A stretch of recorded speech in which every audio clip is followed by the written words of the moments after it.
Lisa DeBoer. I'm the Executive Director of Kestrel Land Trust, and we are really pleased to co-host this event with Amherst College. I want to thank Ethan Klotfelter for helping us put this together, and it was actually an event that we announced to our members, and within 4 hours it was sold out waiting list, 70 spots. So tonight the snow, I think, put a damper on a couple people's plans, but I'm glad to see you all here.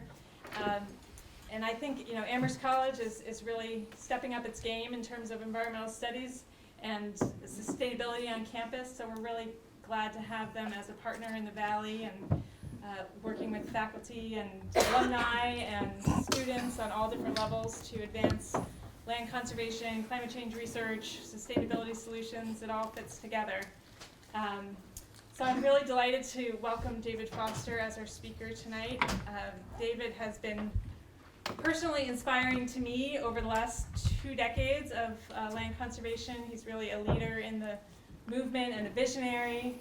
As the director of Harvard Forest, which is a 4,000-acre ecological laboratory, he has pioneered a vision for New England, the Wildlands Woodlands vision, which really focuses on accelerating the pace of conservation, and that has shaped my own kind of life mission. But as I've been working with Kestrel over the last decade, that has shaped what we have been doing as well. And I would actually credit you for helping us double our pace of conservation. In fact, we tripled our pace of conservation over the last 10 years. So thank you for that inspiration, and we'll hear more about that tonight.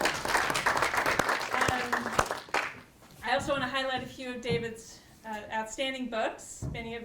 The first one I came to know is Thoreau's Country, which is published in 1999, Forests and Time, 2004, and I was really struck, being with the mammoth and the mastodon to really think about time on a different scale, and that's what David is very skilled at doing, and helping conservationists think not only on a global level, but on a scale of time that will make a difference over 50, 100 years. He's also written a book about hemlocks, and his most recent book is A Meeting of Land and Sea about Martha's Vineyard, which I think we'll hear a little bit about tonight. So David has been a longtime member of Kestrel Land Trust as well, and is a Shutesbury resident, so we're lucky to have him in the Valley, and very grateful for him to offer to do this for us tonight. So thank you.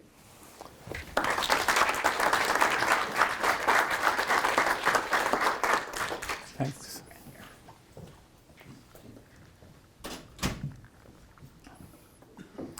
Well, thanks very much. It's absolutely great to be here. Thanks for coming out. This is one of the most dynamic and inspirational organizations, not to mention colleges, in the region. And so it's great to both be associated with Kestrel and to meet some of you and to talk about the subject of conservation kind of in the era of global change or climate change. And one way to think about that is kind of where is New England going, both as a result of conservation and as a result of climate change, and what are the relationship between those two subjects, which is what I'd like to explore. First, I'd like to just draw your attention to this map, which is one of the reasons that I focus on New England, besides the fact that I live here. New England is an important part of the United States in a couple of different ways.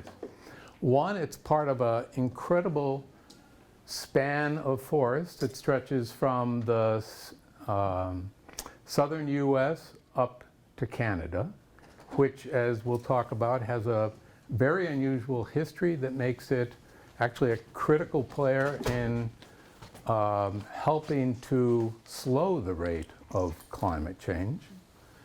But secondly, New England and adjoining New York is an essential connection between the South and the Appalachians and Canada.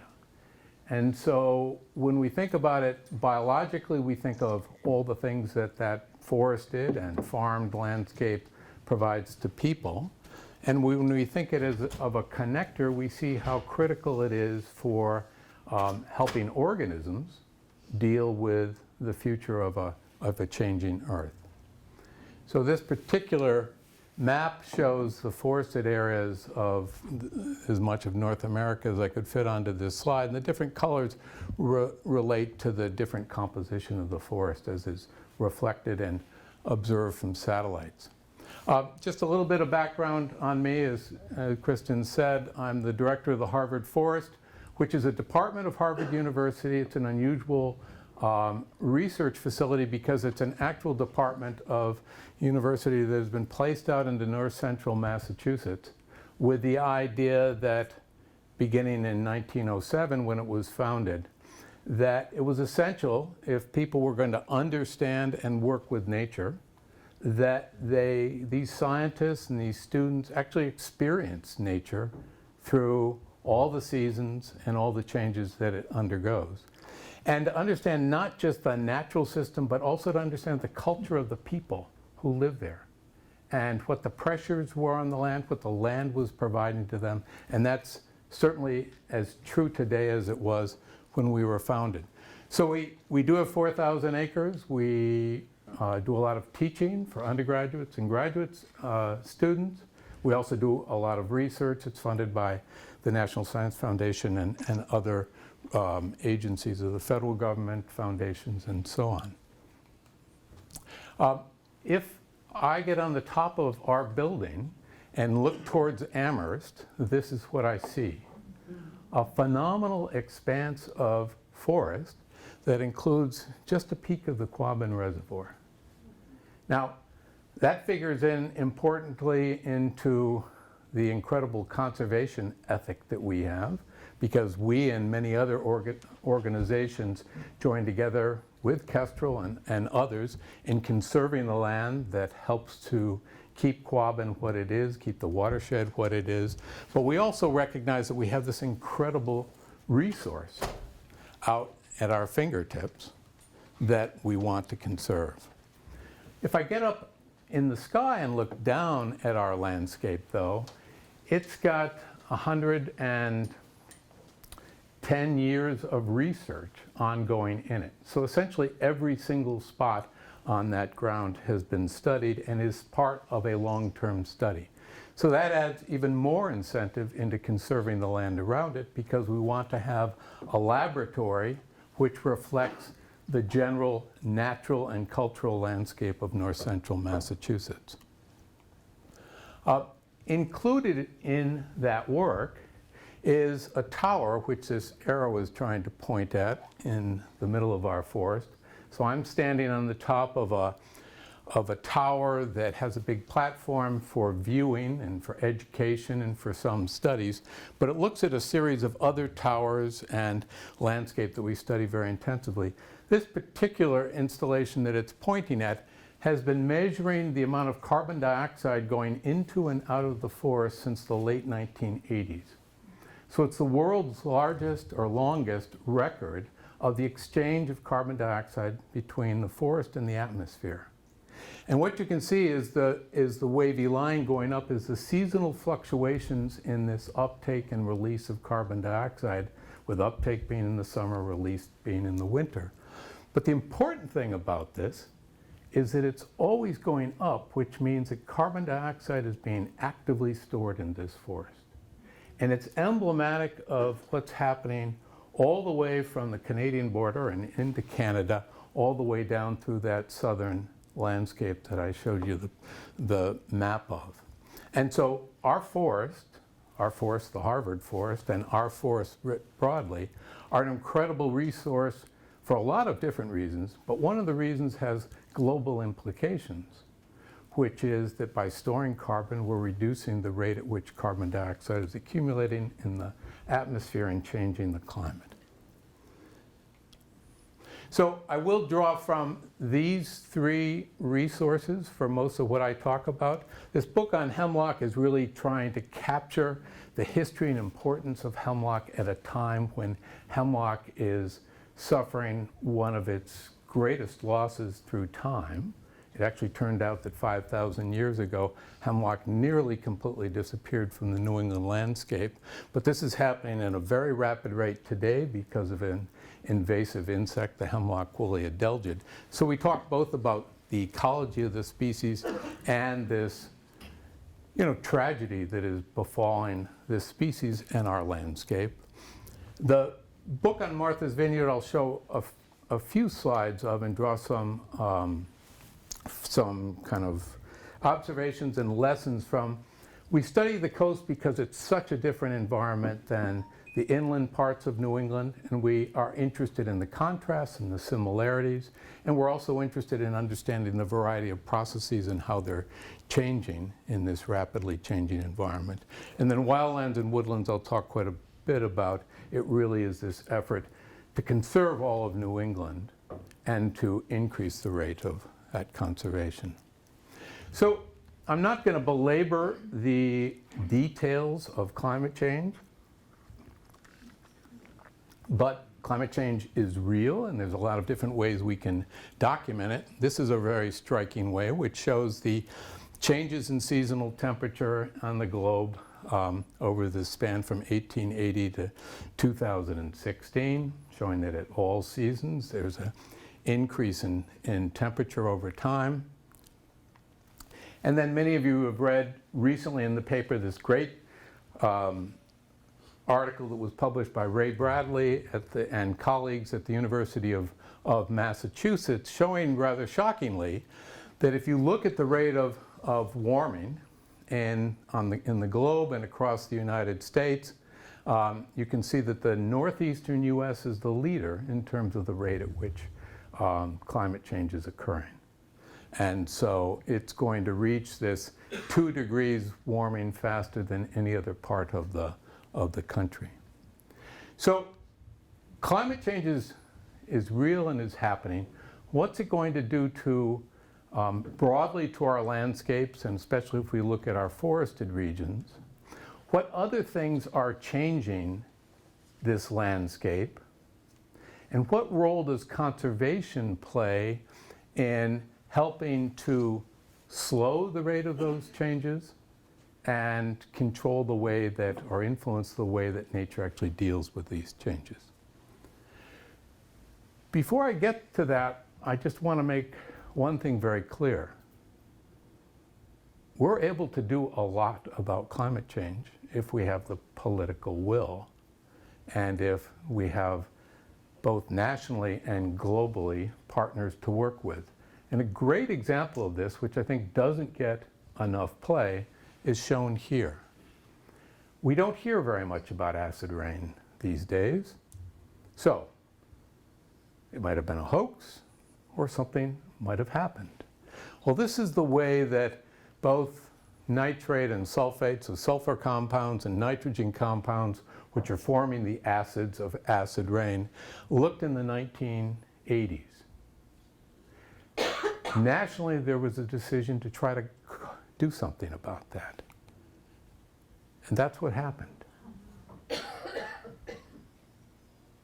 Both declined precipitously, and they declined because of the Clean Air Act and subsequent legislation.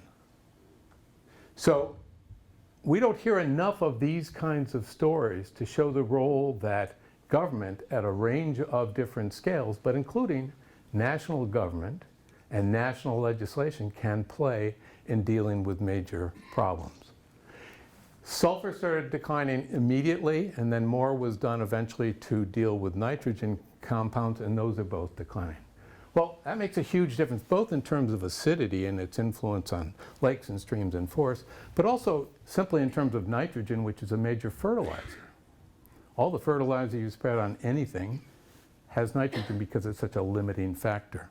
It was essentially fertilizing all of our landscapes, and that has been brought down tremendously.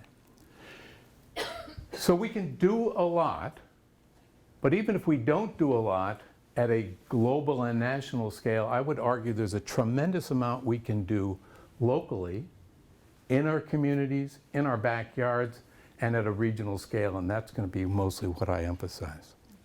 So first of all, what's climate change going to do to our forested region of New England? Interestingly, over the next 100 years, and we have a big research group that is looking at this, climate change itself will not change our forests very dramatically in terms of the species that are in them, but it will change them in terms of the way they operate biologically. So this is just comparing basically close to 100 years of change from the present to 2100 in terms of the seasonality of growth. And the green color here represents the most productive growth, so when the forests are growing the most rapidly. And then the light colors down through here represent growth, but slower growth.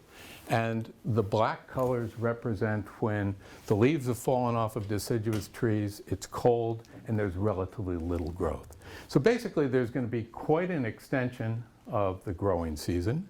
And the productive part of the growing season is going to move earlier into April.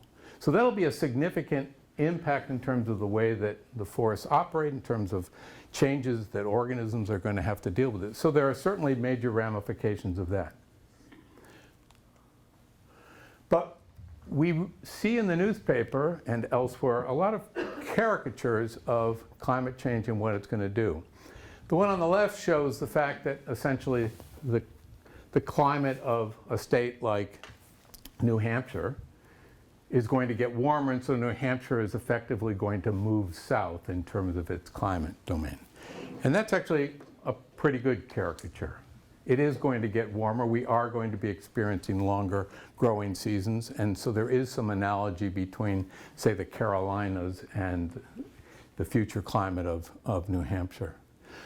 The caricature that's wrong is the one on the right, which shows sugar maple, which at the top is today, is very abundant, is shown by the yellow, and then really abundant is shown by the red in there. And then in the future, say 2100, it shows almost no sugar maple in New England, most of it having moved into Canada. The reason that this is wrong is because sugar maples live 200, 300, 400 years. So sugar maple that is 100 years old, that is out growing in a forest today, is certainly not going to be moving to Canada. It's going to continue to grow, and in fact, it's going to grow better, and it's going to grow over a longer season. The climate that's optimal for it, and the climate that's optimal for it to get established in, and to keep replacing itself, that's going to move to Canada. But those trees will continue to grow. So if we do absolutely nothing to our forest, and if the trees are well established in the forest, they will continue to grow for a long time. So what could change our forests more rapidly over that time period? Well, in order to get new species into the forest, you have to kill the existing species that are there. And so there are a number of ways to do that. One is by the outbreak of an insect or a pathogen. And so this is a picture from North Carolina of hemlock trees that have died within 3 years from the hemlock woolly adelgid. In our landscape, it takes longer because it's a much colder climate. As the climate warms, hemlock woolly adelgid is going to spread farther north, and it's going to operate much more rapidly in this region. That will kill the trees, that will open up space, new species will get established, and that kind of replacement is how you get major changes in forest composition. The other thing that could happen is if, as is predicted, climate gets more variable and we have more intense rains along with more precipitation and longer droughts, it could be that the droughts are severe enough to actually kill trees, in which case you could get a substantial amount of change. And this is just a map showing the extended droughts that have occurred recently in the last few years, showing that southern New England has experienced that, and certainly Massachusetts did this past year. And The colors there, or the numbers? so the numbers have to do with kind of a rank ordering of different areas, from one being the highest and blue being the lowest. The interaction between these things might kill trees. So this is a picture from Martha's Vineyard taken in 2009. That entire ridge in the back is oak trees that all died that year or the year before. And so this was due to the combination of 3 years of outbreak of native species, a kind of caterpillar, and one exotic species, a closely related but exotic caterpillar, hitting those trees 3 years in a row and weakening them, and then a drought happening in the third year. And so across an area of about a mile, the entire forest of oak trees was killed off. Now, down here in the valley, where you see beech trees and red maples and some oaks, it was moister and they didn't die. So, unusual circumstances of weather, outbreaks of insects, those can kill trees and change the forest very rapidly. The surviving trees in that forest, the ones that are green up there in the gray, are beech trees which weren't affected by this insect and so survived through this. If you go into that forest today, there's both essentially a bad news and a good news story here. So this is a forest in which all the overstory trees have died. And so on the one hand, that's a tragedy for that forest. But on the other hand, if you look down close to the ground, there's a complete layer of saplings that now reach up about 15 or 20 feet. I was out to this site last weekend that have all regenerated and are growing back. So it's a functioning forest. It's a perfectly intact functioning forest, despite the fact that all the overstory trees have died. The reason that it's a functioning forest is because in its expansive, intact area. It's not broken up by roads and houses and other kinds of interruptions. And it hasn't been terribly disturbed by other factors, and so all the trees are regenerating.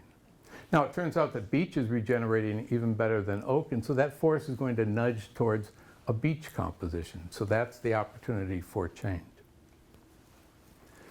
So if we look, I'm a paleoecologist as well as an ecologist. I study, as Kristen said, forests and landscape back in time.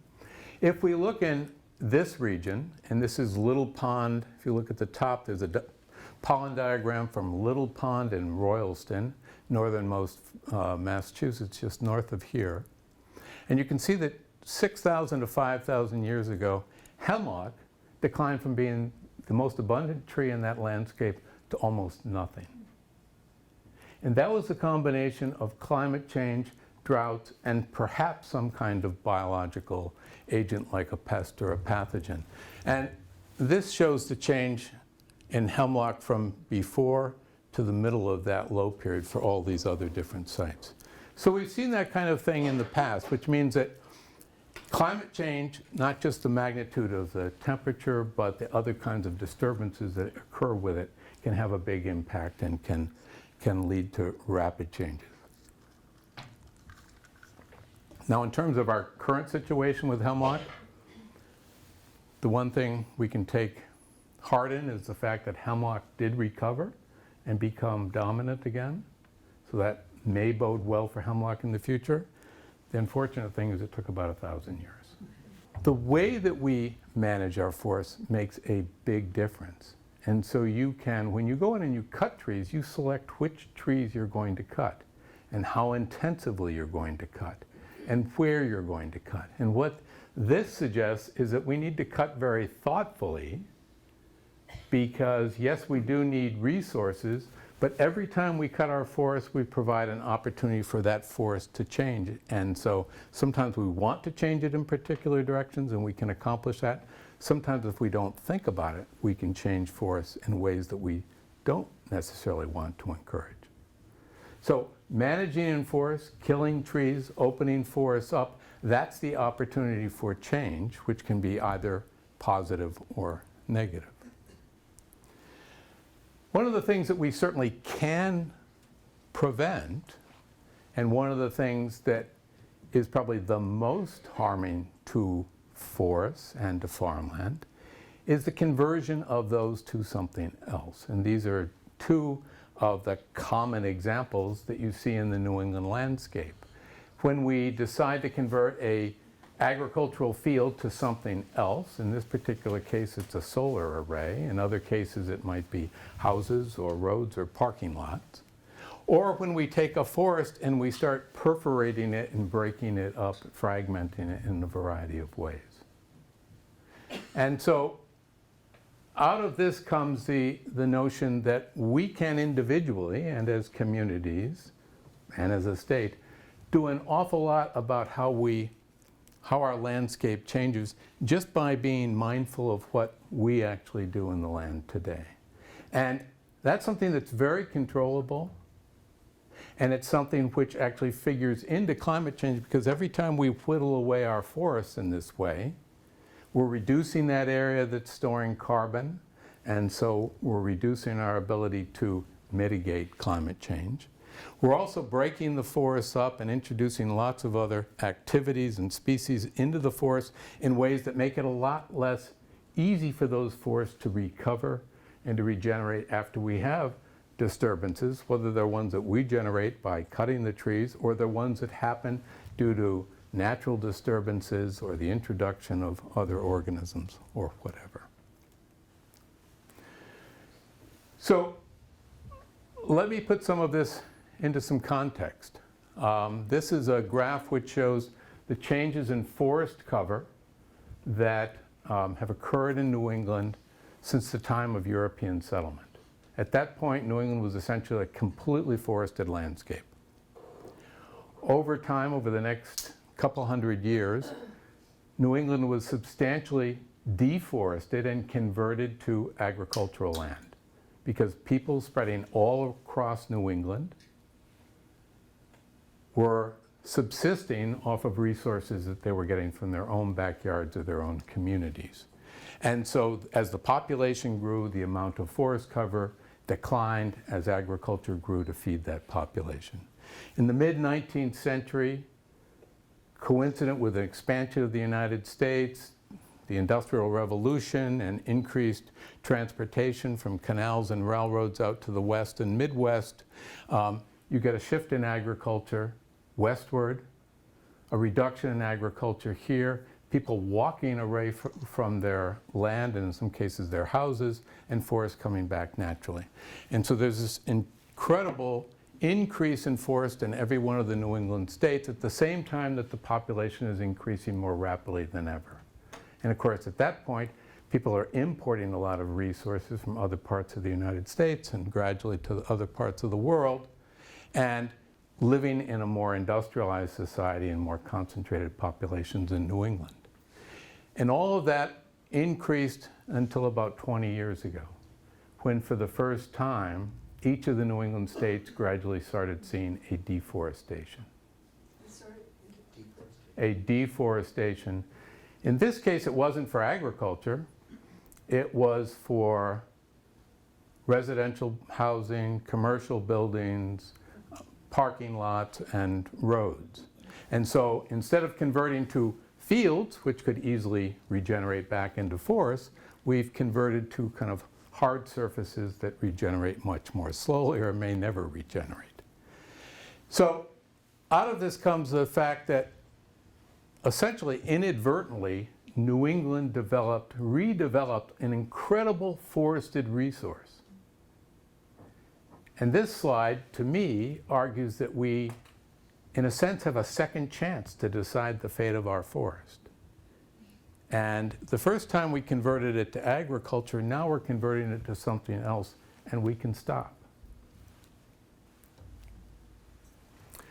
So when we did all that, we came back with a forest, but the main point of these two is to show that if you look at the forest that was here when European settlement occurred, it had lots more chestnut and oak in the south, hemlock and beech in the north, and now we've come back and we have a subtly different forest.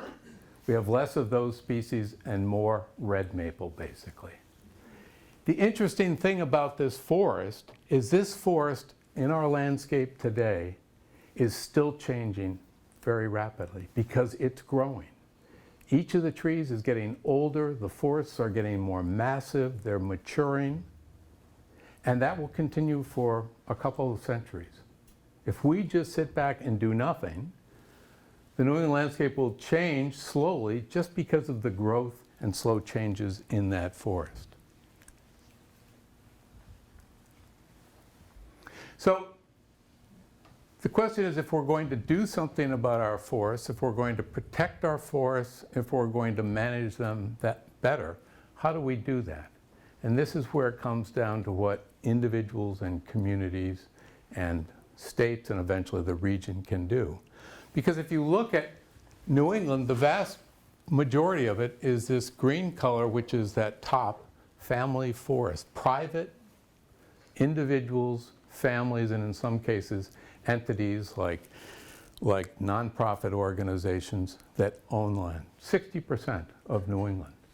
And the big blocks in the north, which are a different color, are corporate ownership, various kinds of investment firms and so on, that own northern Maine. But most of New England is going to be decided by the actions of individuals and families to conserve their land, to develop their land, to manage it one way or another. And that's where we as individuals come into play, and that's where organizations like Land Trust come into play, working with individuals. So I won't go into this in detail because there are wonderful publications produced by UMass that talk all about how an individual might manage their forest if they're worried about the way that it is going to change with climate change, or it's going to survive effectively with climate change. I love this triangle, this pyramid produced by Dave Kittredge, who's a professor at the University of Massachusetts. He says the foundation of every landowner's ethic should be to protect the forest. The next thing is, when you start thinking about landscapes, do no harm. Understand it so that you manage it effectively and well. Think at a landscape scale. In other words, think beyond your own property and how it's connected to other properties and how they might be managed and treated in concert or in ways that play off of each other. Manage is informed by history. In other words, understanding what has changed your forest before, understanding how it's gotten to be where it is and how rapidly it's growing will tell you a lot about where it's going to be in the future. And then always, after you've done something, come back and think hard about what you've accomplished and whether it's what you intended to accomplish. So evaluate before you go back and do more. Looking at this historical curve, which we as ecologists and some of us as kind of environmental historians have put together and witnessed change even over our lifetime, a group of us got together in 2005 as academics to say, you know, we've studied this land so much, we've documented all these changes, we can see where it's heading if we don't do more to conserve it. We should make a statement, perhaps even a very bold statement, about what New England, or in this case, what Massachusetts could do with its land going forward in terms of conservation. If we, in a very concerted way, with all the land trusts and all the state agencies and all the private individuals who are interested in conservation, looked at our land, what could we actually accomplish? And then in 2010, we expanded that to a New England-wide scale, which then got some other groups interested in saying, well, if you're looking at forests, let us look at farmland and think of what can be done in terms of both conserving farmland and growing our own food. So starting to think of New England as an integrated landscape of forests and farms and communities, and thinking about the future both in terms of keeping it intact, but also producing resources for ourselves, food and wood and other resources that would help to motivate a larger group of people to become involved in this conservation effort. And so we came up with this figure for all of New England. And it kind of encapsulates what we have. Let me see if I can, oops. Well, if you look at here, that's the amount of forest that we have in New England today. It's almost 80% forested. We've got about 7% farmland, 9% developed land, 5% water and wetlands. We said that realistically, even if development occurs at the rate that it has been, and kind of the conversion of forests and farmland to hard surfaces occur, that over the next 50 to 60 years, we could actually go from about 20% or a little bit more conserved forest in New England to about 70% of New England in conserved forest. And we could conserve all of our farmland, and we'd have between 7%, which we have today, or if this New England Food Vision, which envisions growing more food in New England, comes about, we could actually increase that by converting some of the more recently converted forests back into farms. And so the Wildlands and Woodlands Vision is all about increasing the pace of conservation to achieve a permanent land base of protected forests and farmland. And at the same time, it envisions what people would call smart development, growing our developed landscape in a more efficient and effective way by redeveloping spaces, by using land more effectively, and by strategically placing that development so it doesn't impinge on these forests and these farmlands.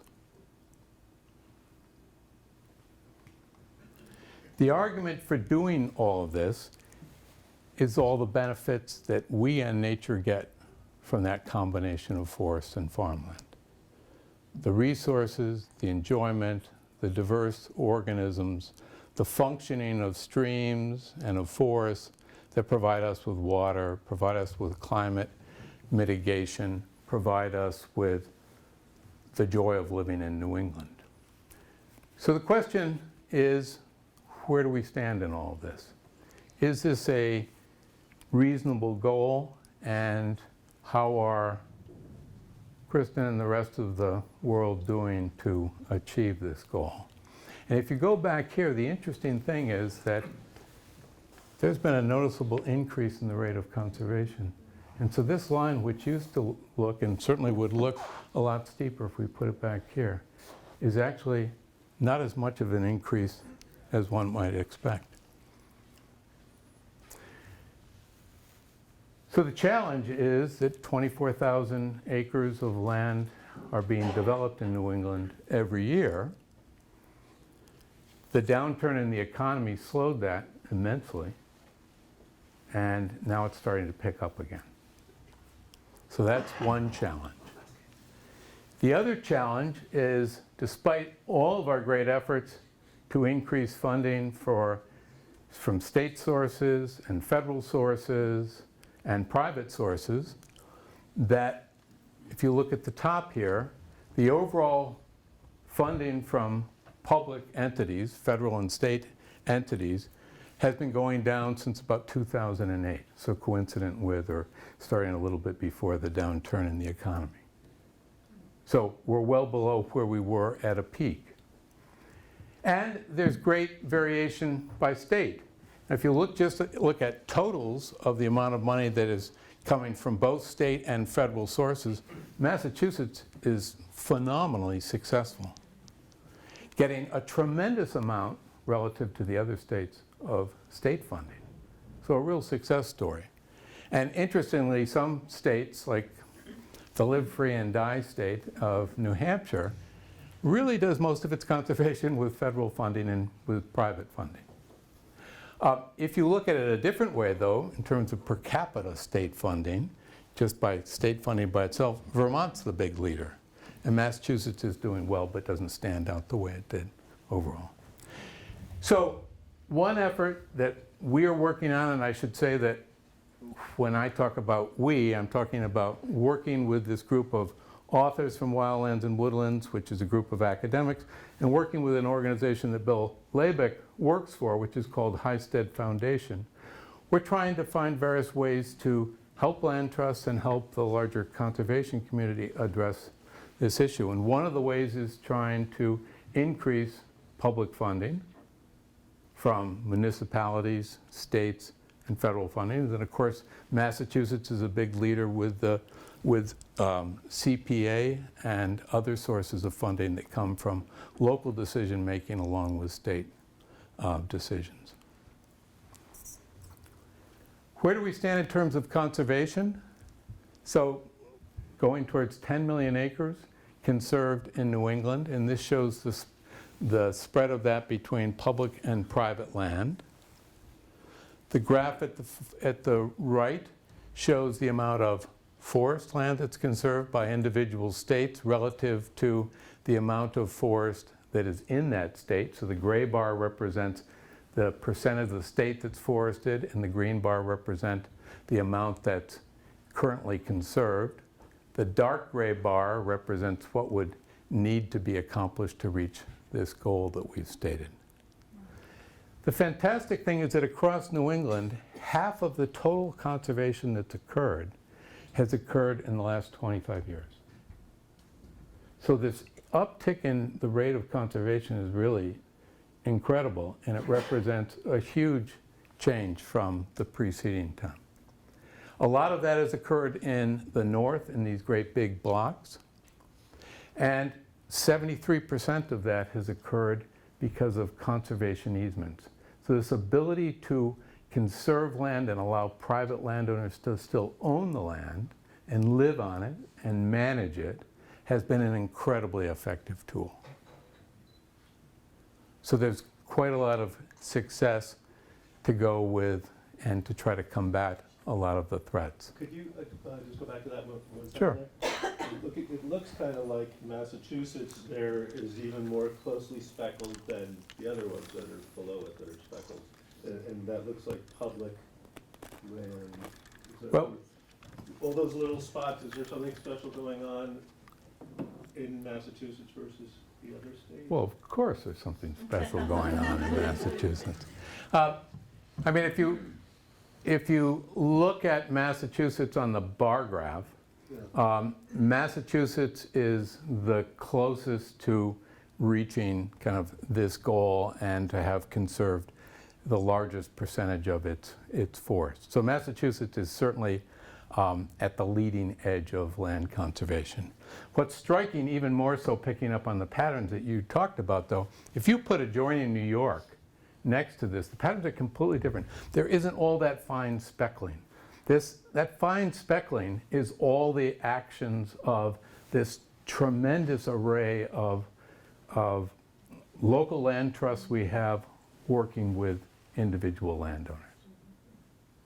And that is the hallmark of New England is the density of land trusts and the effectiveness of those land trusts to connect with local landowners, individual landowners. Massachusetts also does have a lot of state land relative to others. So how do we increase this pace of conservation even more? Well, one of the things that this Highstead Foundation, in particular Bill Labick, has been working on is to try to work with collections of land trusts, municipal boards, state agencies, and other organizations with individual regions that they are collectively interested in. And so to bring together into collaboration partnerships which are called regional conservation partnerships, which are collaboratives to increase the pace of conservation by making it more effective, by being able to work across broader scales and on larger projects that can attract more funding, and to collectively reach more landowners and to help them make decisions about conserving their land. And Kestrel is very active in at least 2 of these regional conservation partnerships, and so not only doing work individually as its own organization with landowners, but partnering with many others. There are now 43 or so of these partnerships across 60+% of New England. And so this is a way to make those individual organizations kind of doubly effective, because they can not only work on their own, but they can work in collaboratives. And just to give an example of that, we at the Harvard Forest have been working very actively with this North Quabbin Regional Landscape Partnership. And you can see the effectiveness of that group of organizations.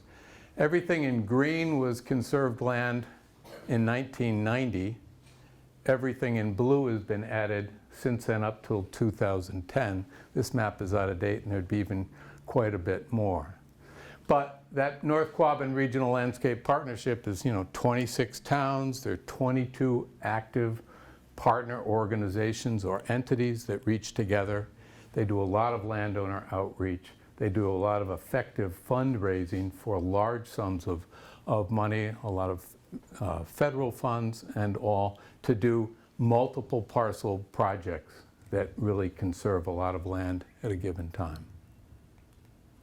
And to bore in on that even more, this is the picture of Petersham, Massachusetts, where we started in 1990, 1993 with all this land in gray.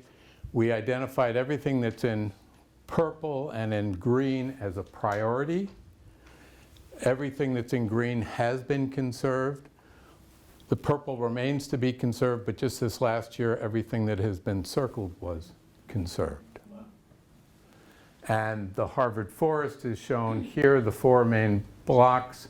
The blue is all the old land, the red is all the new land that we have purchased, and the shading or the hashing going across it is all the land that we've put under conservation easements. And my goal is, by the time that I retire, to have all of the Harvard Forest legally conserved. And that adds then to this larger whole. It also connects a lot of the existing conservation land together. It works for us because it protects our boundaries and all of our science, and it works for the larger conservation effort. Another way that we're trying to increase the rate of conservation is to reaching out to colleges and universities across the region. As we all know, New England has one of the densest concentrations of universities and colleges, ranging from really small private ones to really big, larger private ones and really large public ones. And this is just a sampling of the organizations that are currently involved. I've got a note up there that says there are 24 that we haven't added yet to this map. But the idea is that at colleges, you've got 4 constituencies you can work with. You can work with administrations to conserve the land that the college owns, or to help the local community conserve land. And there's some great examples of that. And there's some leadership in organizations like Middlebury that have recently done a big conservation organization. We're trying to be a leader at the Harvard Forest. There are many other examples. So that's one way. The other is that faculty can get very actively involved doing research, being on boards, and so on, that can help the conservation organizations advance their efforts, as can students working as interns, and there's some growing programs to facilitate that. And then there's an alumni base. And when I do a lot of speaking to alumni groups at Harvard, and usually I tell them about our science. And I tell them about our undergraduate education programs. And they love to hear about our undergraduate education programs more than they like to hear about our science. But what really has started to get them excited is when I get up and I start talking about our work conserving the New England landscape. Because for those people, many of whom are very strongly conservation-minded themselves, when they think that their university is both conserving its own land and trying to help New England in a major conservation effort, they're incredibly motivated because they think of Harvard as being something that's only working on kind of global scale politics and carbon issues and environmental issues, but to think it's actually working in its own backyard is incredibly motivating. So there's a group of alums who can be helped to conserve their own land, and what we tend to do is to point them in the direction of land trusts that they can work with, or who can contribute to efforts that we're involved in, or can help to work with other efforts elsewhere. So as I pull to a close, I just want to mention a couple of other things. This is why you want to start early and work hard. This is Martha's Vineyard. Everything that's in this greenish color is conserved land. All these little dots are buildings. Martha's Vineyard is 40% conserved, which is remarkable.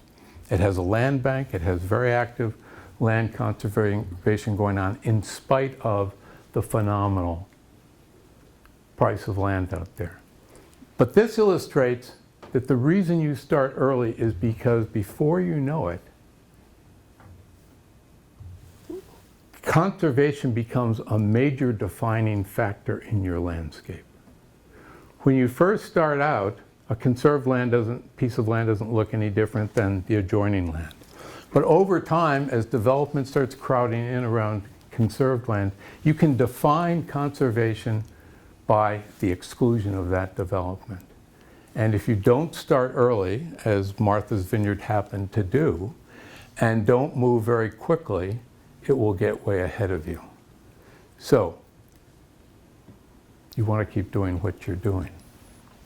And that brings me to this point, which is thinking of what Kristen asked me to talk about, which was the role of conservation in an era of climate change.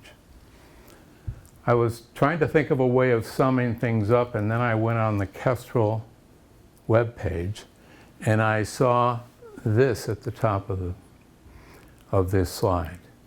You can do something powerful today to address the greatest challenge our planet faces: conserve the forests you love. So what you do, what we as individuals do, what we as a town or a community or a collection of town and communities do, brings great satisfaction to us, makes immeasurable difference in our own backyard, but it also is one way that we can have a measurable impact on the fate of our globe. And if we do that collectively, it can magnify to the point that it makes a big difference. And the success of this organization is a phenomenal example of that.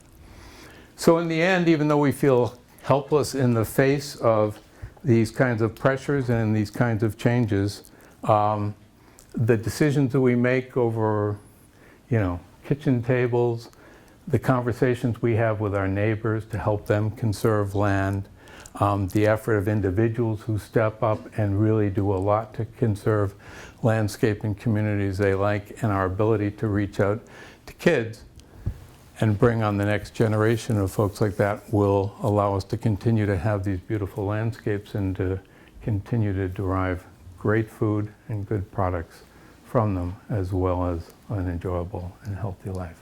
So thank you very much.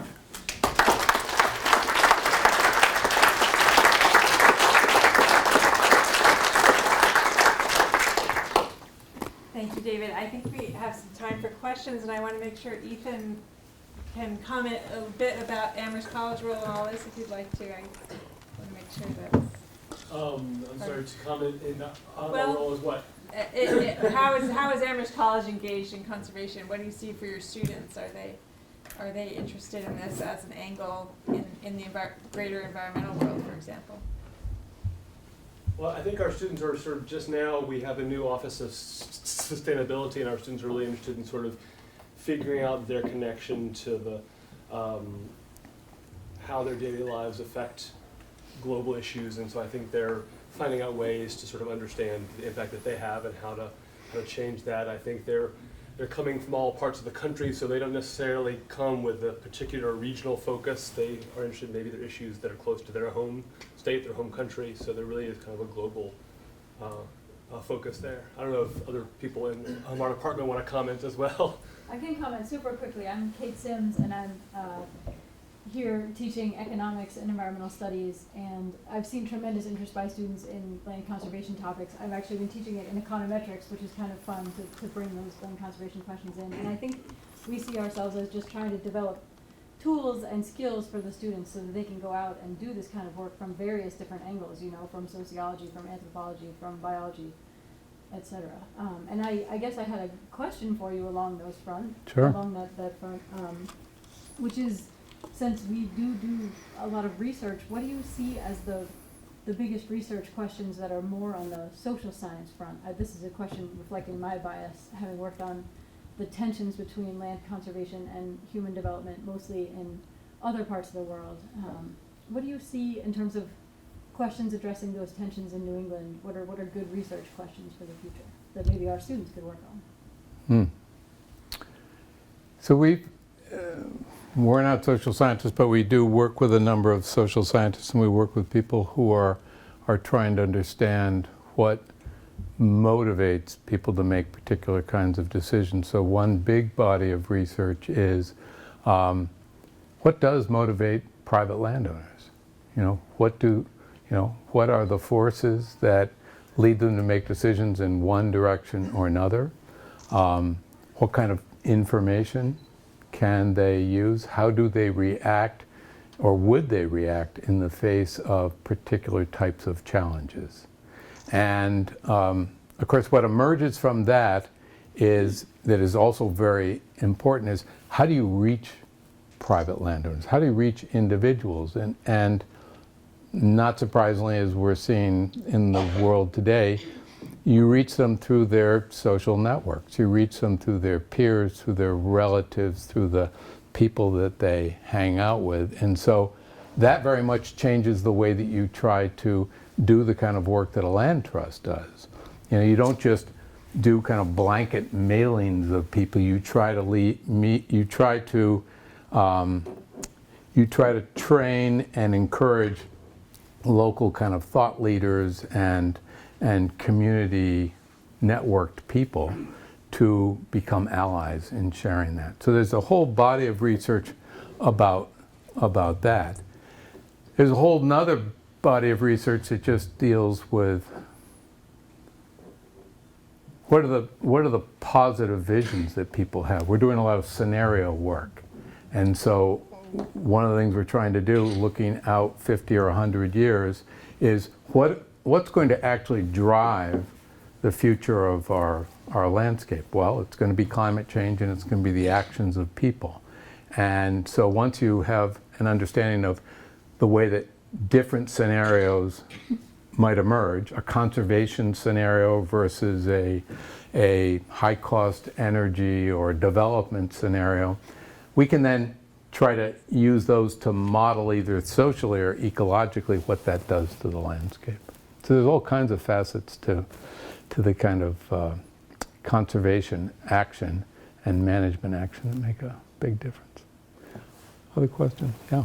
I wondered if you had any involvement in the new bill for the State House introduced 11 days ago for making Massachusetts 100% reliant on renewable energy by 2050. If you've got any involvement or thoughts about that?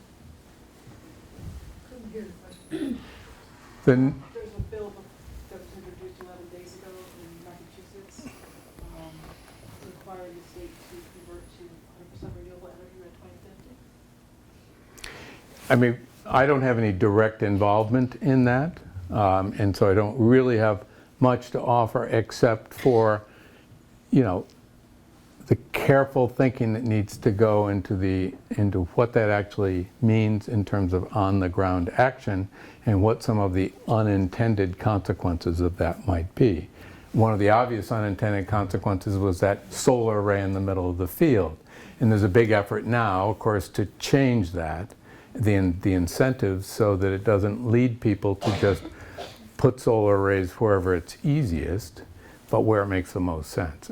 that was not anticipated, right? The fact that people would clear cut forests to, clear cut 4 or 5 times as much forest as the area that is actually occupied by a solar array, or that they would take prime farmland and put a solar. So that would be my biggest concern. It's the same concern that you have about using wood as a source of energy. Well, wood can be a very effective way to heat buildings. It's a pretty inefficient way to drive major power plants. And the consequences of that of those two alternatives are very different. So going to renewable energy can have its downsides as well as its upsides. Are there some references you're making there to regulations about the siting of solar arrays? Yes, there's a movement among all the policy groups and within the state to change those regulations so that they don't provide incentives for things that go into natural systems or into food generating systems. Yeah. Sir?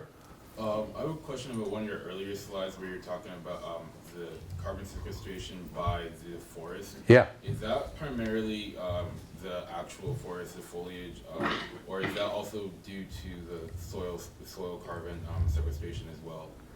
Yeah, I just before this talk, I took a second line off of there because it's both. It's both the fact that you're putting more wood onto the trees, and so the trees themselves are storing more and more carbon, and then you're incorporating more carbon into the soil. And one of the reasons there's a big opportunity to incorporate more carbon into New England soils, both agricultural soils and forest soils, is because all the land use that has been undergone in the last couple hundred centuries has depleted the soil and the carbon. And so it's a combination of those. And that other line showed the amount that was going into wood, and then the one I showed is just the total. So is there a faster rate then going into the soil in New England due to the depletion of it over the past couple hundred years? Is that what you're saying? Yeah, because if you took an old growth forest and you clear cut it and then just allowed it to grow back, it already has pretty much maximized the amount of carbon that can be in the soil. There will be some depletion, but not very much through the process of clear cutting it, and you'll have to restore that. But these forests in New England, about half of our forests were completely cleared and turned into agricultural sites. So they lost a tremendous amount of carbon. And then the agricultural sites have been worked very heavily. But even the sites that have been cut repeatedly have depleted in carbon. So there's a great opportunity to do that, more so than in kind of pristine areas that you would go into. Yeah. There was an op-ed in the New York Times saying that we should not march on Washington for the science rally that's taking place in March because it politicizes science and it could backfire. So I wondered what you thought about that. And also wondered how vulnerable you are to the National Science Foundation's funding and what's likely to happen over these next 4 years, if you could predict.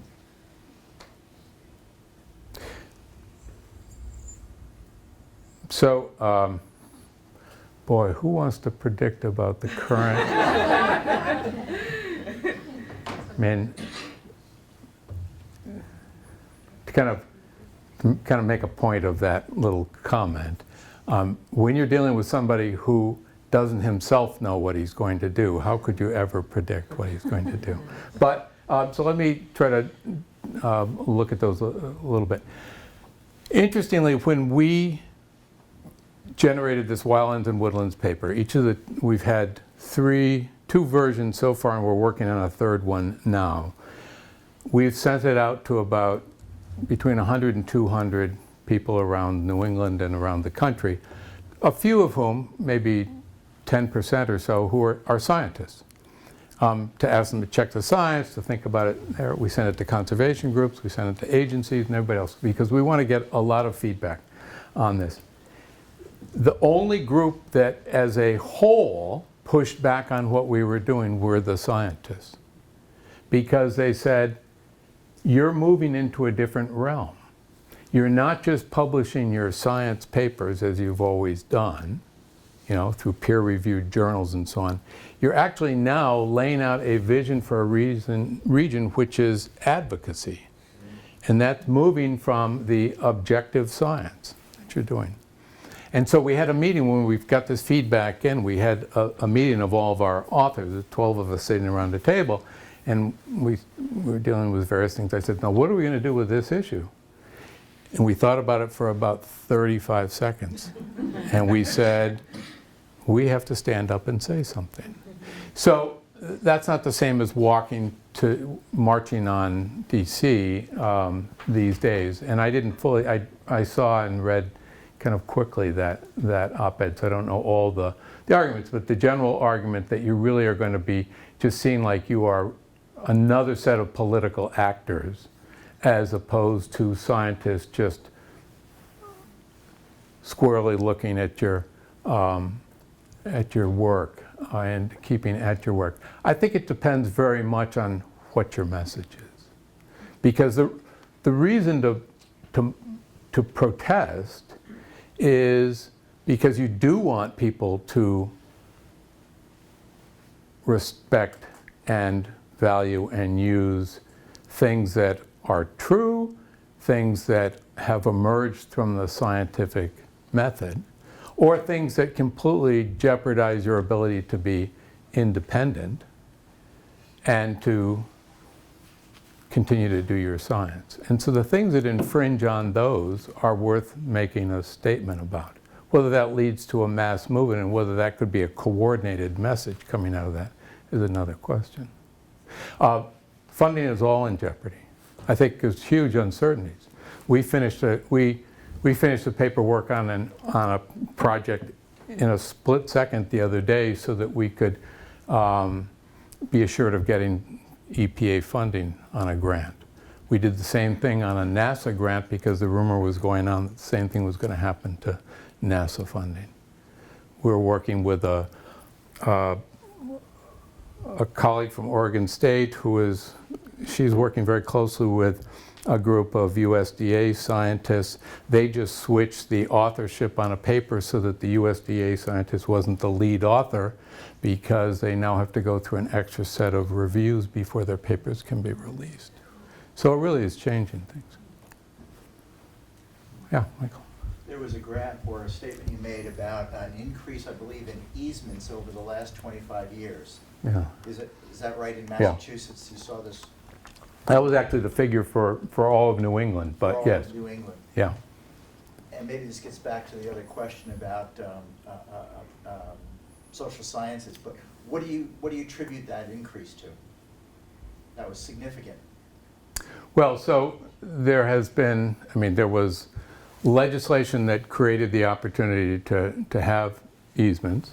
They've been shown to be a very effective way and a less expensive way of advancing conservation, and they very much appeal to a general sense that it's wonderful to have private ownership.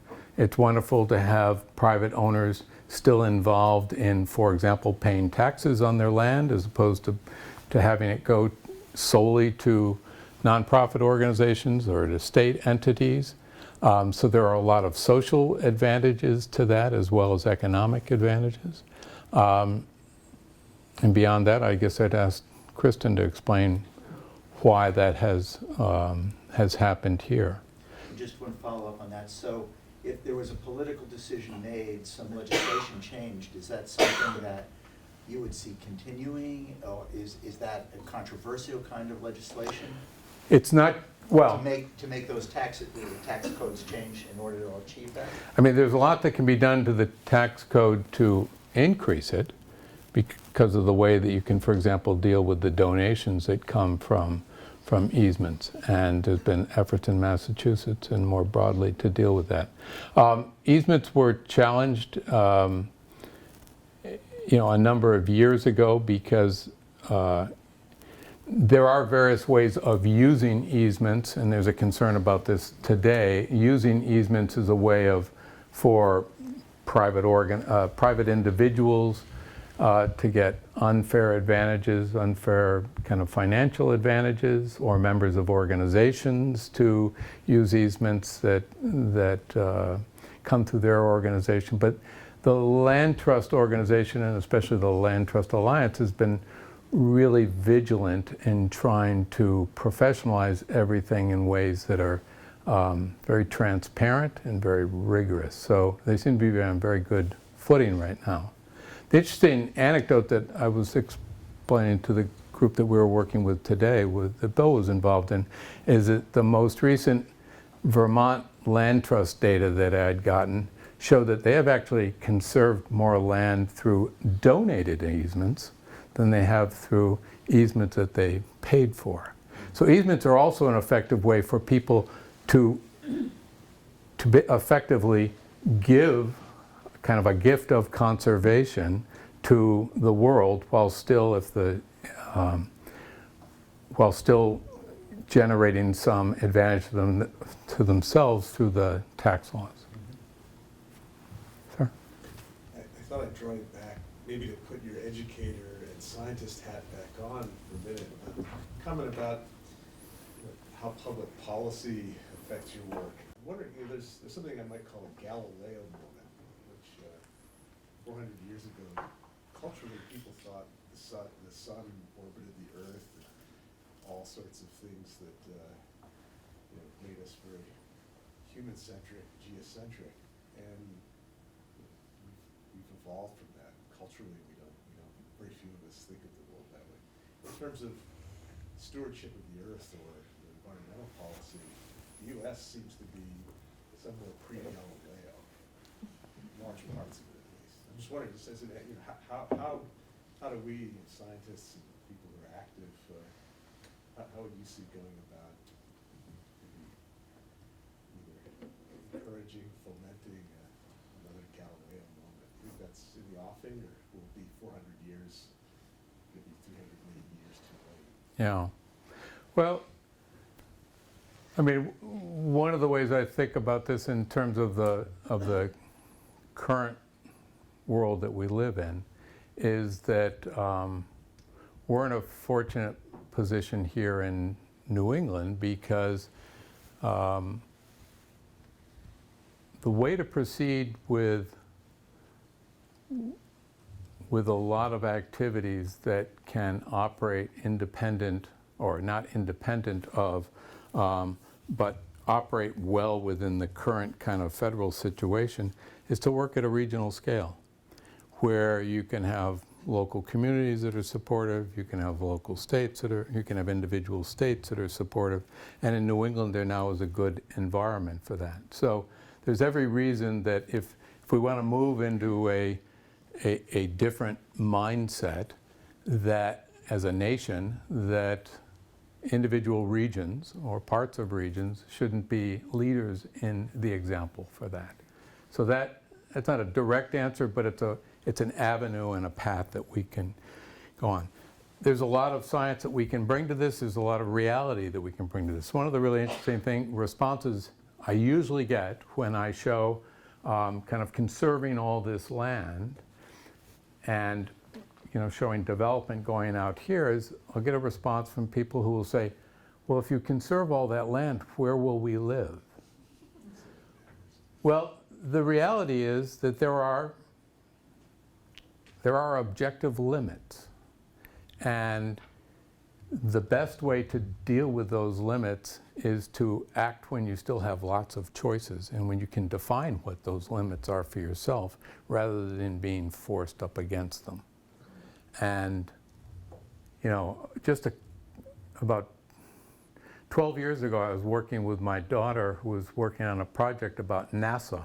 And so she said, oh, look, I'm looking at the NASA webpage and I'm finding this and I'm finding that. I was interested in seeing what the NASA project was. They used to have a program called Mission to Planet Earth, which was all about putting satellites up so you could understand the Earth, because it was the most important planet we were dealing with. And at that point, NASA had a little phrase at the top that talked all about how important it was to look at extraterrestrial life and other planets so that we would have a place to live when the Earth reached a point where we had either run out of space or it was uninhabitable. If you think of what that actually means, how could we possibly, what technology could we bring to bear to live on another planet that we couldn't bring to bear to live on our own planet? It's absolutely extraordinary, but I'm sympathetic to the pre-Galilean analogy. Other? Sir? Do you see any hope for New England's hemlocks introducing some kind of a woolly adelgid predator, for instance, or something like that? I'm always hopeful, but none of those have shown to be effective at anything that will yield to the scale that is required. Now, it turned out that some of the things that were introduced to deal with gypsy moth took a long time to take effect. But I guess right now, the only thing that is really slowing things is the climate, and the climate right now is heading in the wrong direction to be effective for very long. So, yeah.